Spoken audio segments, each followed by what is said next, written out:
I don't know if you guys can hear me with the tractor running, but we're gonna take this alignment tool, put a little grease in it. We're gonna use this to line up the coupler and the gimbal bearing before we snug all the bolts down.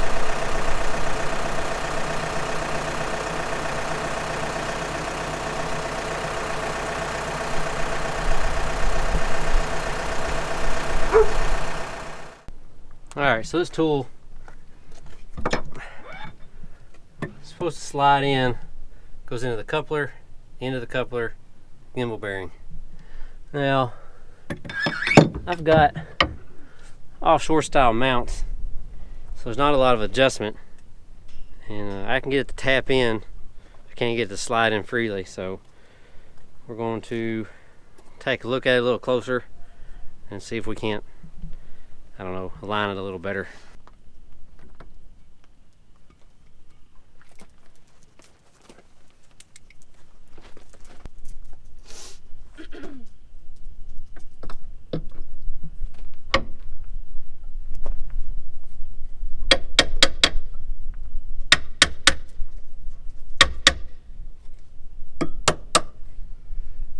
Just goes in decent. I hate that.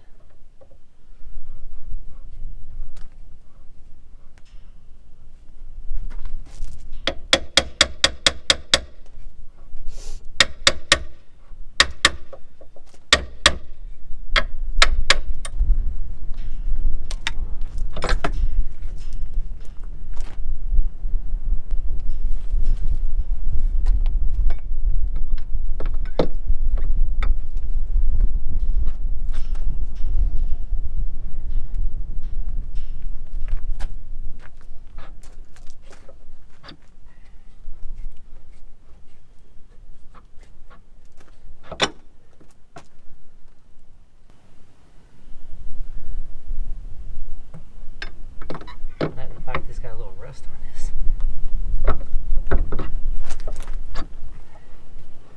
I mean, it goes in. Yeah. Fine now.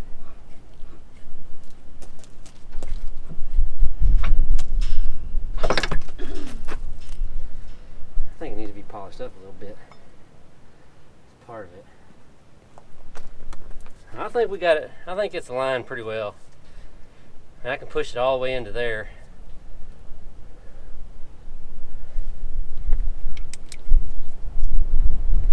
I just need, how far is that in? Well, it still needs to go in. We'll go and tighten all the bolts.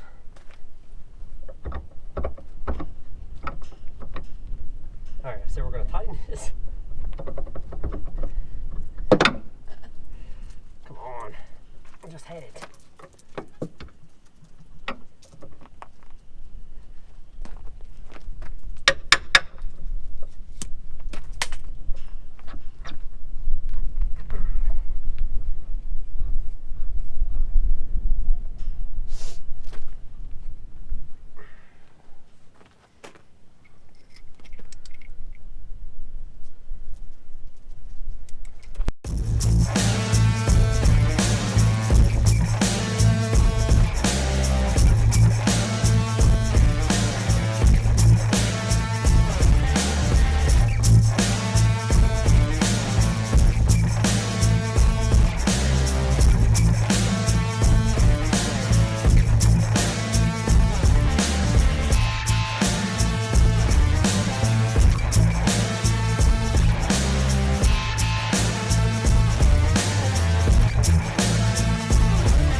All right, if some of you were paying attention before you comment, I didn't put the gaskets in between the tails and the headers. I bought some a year and a half ago, and now I don't know where they're at.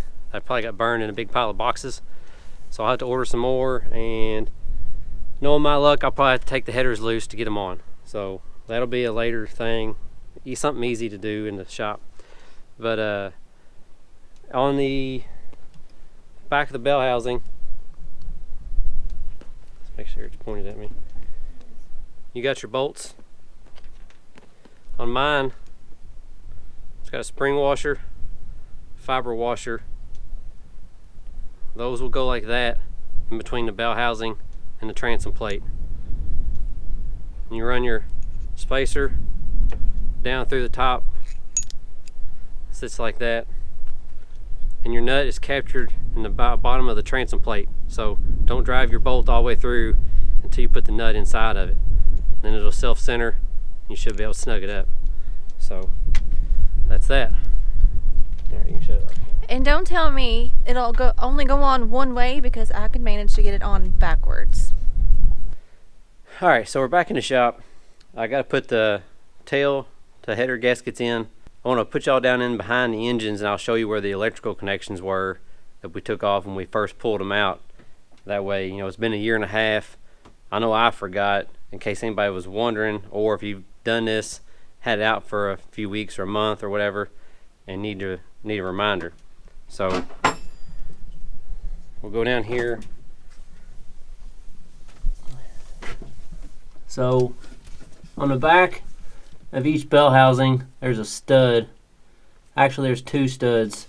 There is, and that's basically the battery ground, and then the Mercury system attaches to the back of it. I don't know if you can see on this side or not. A small black wire, it's kind of coiled up in there. That also goes to it. You have your main electrical connector for the engine. We have each drive monitor has a 2-wire connection here. You have your throttle cable. It gets hooked back up. Of course, you got your starter wire there. On our starboard engine, we have the power steering pressure line right there. And we also have a return line, which is all the way down at the bottom. I don't know if it can be seen there or not. But now it's just a matter of getting I got fuel lines to hook up, and then the header to tail gaskets, and put the other out drive on, and we're going to try to start it up. I got the other drive installed earlier this week. All we got left to do is put this one on. I got new anode kits for both of them. I got them off of Amazon, I believe. It's whatever was cheap. I think they're made in America. Since they had them off, I'll go ahead and change those. On the rear, to get them to fit down exactly where they need to and have the bolt holes lined up, I actually had to take a cut-off wheel and do a little relief on these back sides so it'll slide in. Easy to put in. Slide in. A couple of bolts, that's all it takes.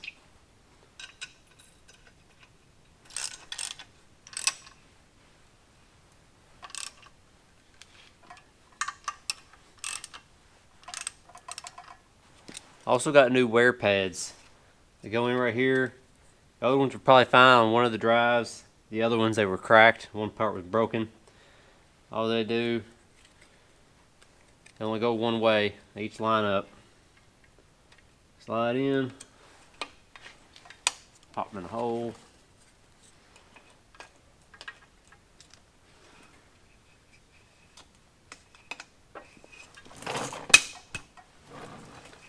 that.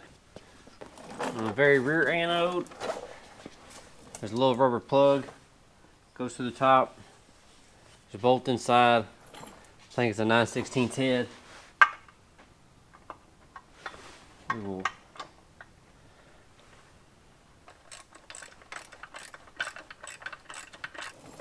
Alright, we also got new seals. There's 3 O-rings on the actual drive shaft itself. You'll have 1 O-ring, a little bit smaller. That will go on the gimbal helmet. That's to seal the drive gear lube.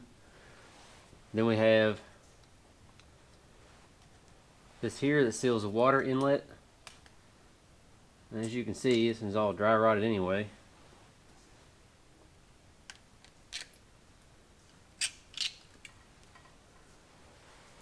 And then the large one over here that actually seals the shift cable.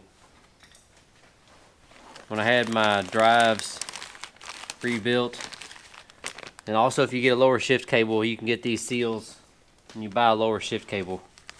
They come with or without it, so watch what you get. Also, to get these seals to stay, I'll just take a little dab of silicone, RTV, whatever you want to call it. Put just a couple of dabs, not a bunch,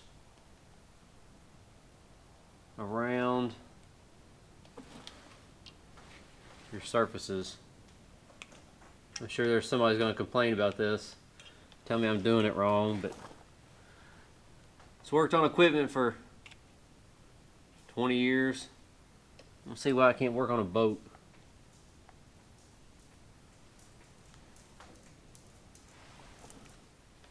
You can also use Vaseline if you can get them to stick.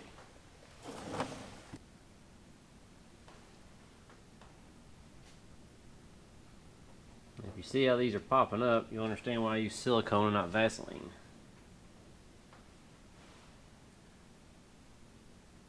As it sets up, we'll continue to push them back inside the groove until it's good.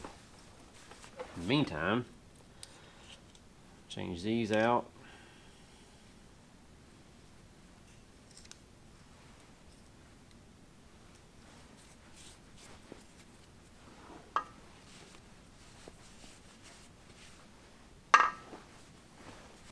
You get 1 large, 2 smaller thicknesses of O-rings. Large goes up here in this top groove.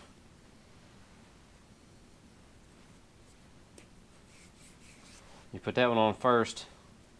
These will be easier to get all the way down. They won't get stuck in that groove.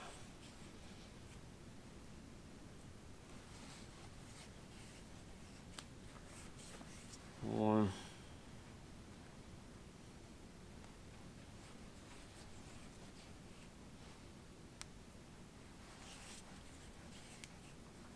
And 2.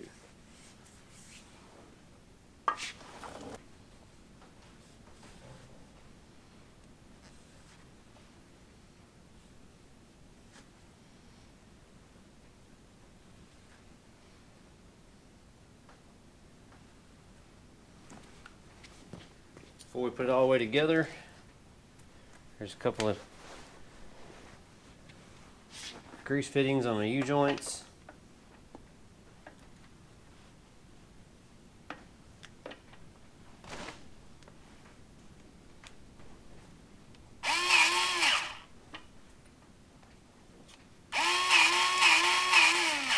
Don't get carried away and let it blow everywhere, but you do want it to just barely hear it make its way towards the end of the U-joint cups.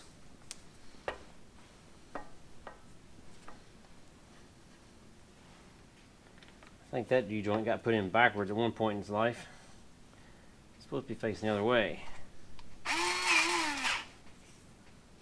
And then grease your shaft, because nobody likes sticking their shaft in a dry hole.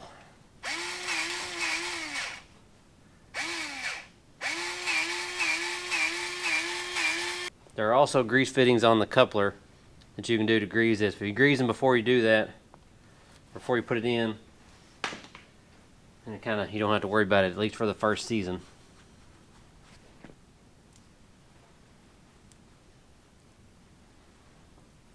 The reason you want to grease this good is as you trim your drives up and down, this actually slides in and out of the coupler, and you want it to move smooth.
Alright, it's going to go in so far, and you're going to stop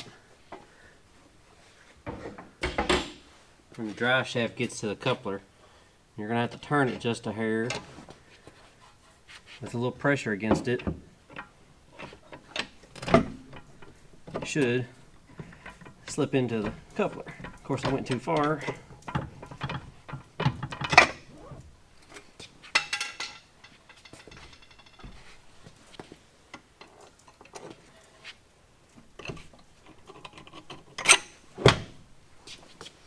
Alright, we're engaged into the coupler.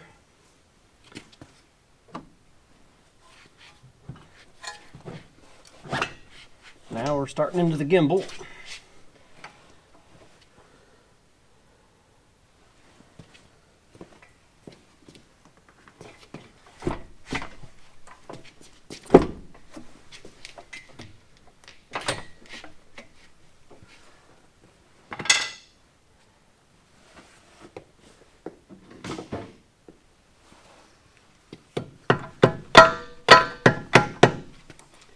Get it started past these bolts.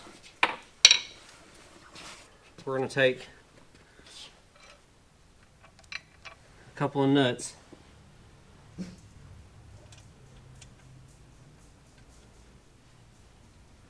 We're going to gently ease this on slowly, because this should go in smoothly. You don't want to force it. And you also want to make sure that our O-rings haven't decided to take a hike.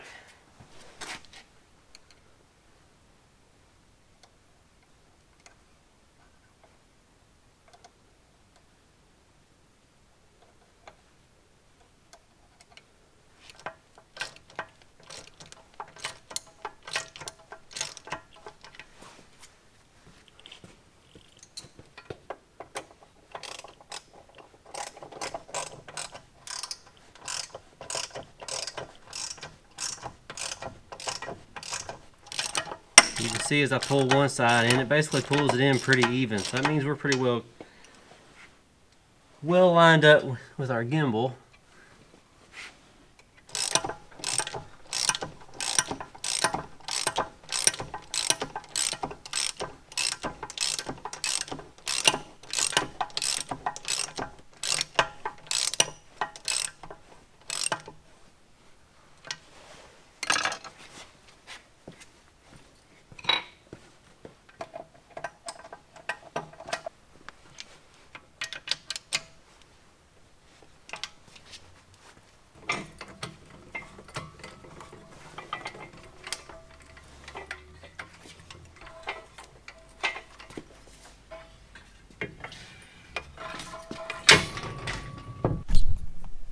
You guys are curious about my engine stand.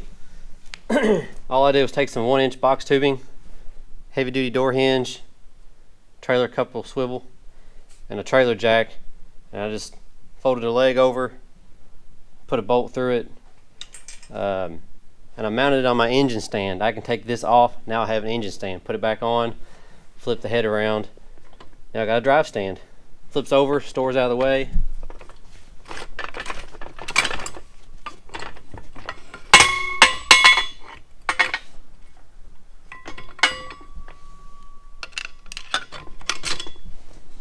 Until the next project.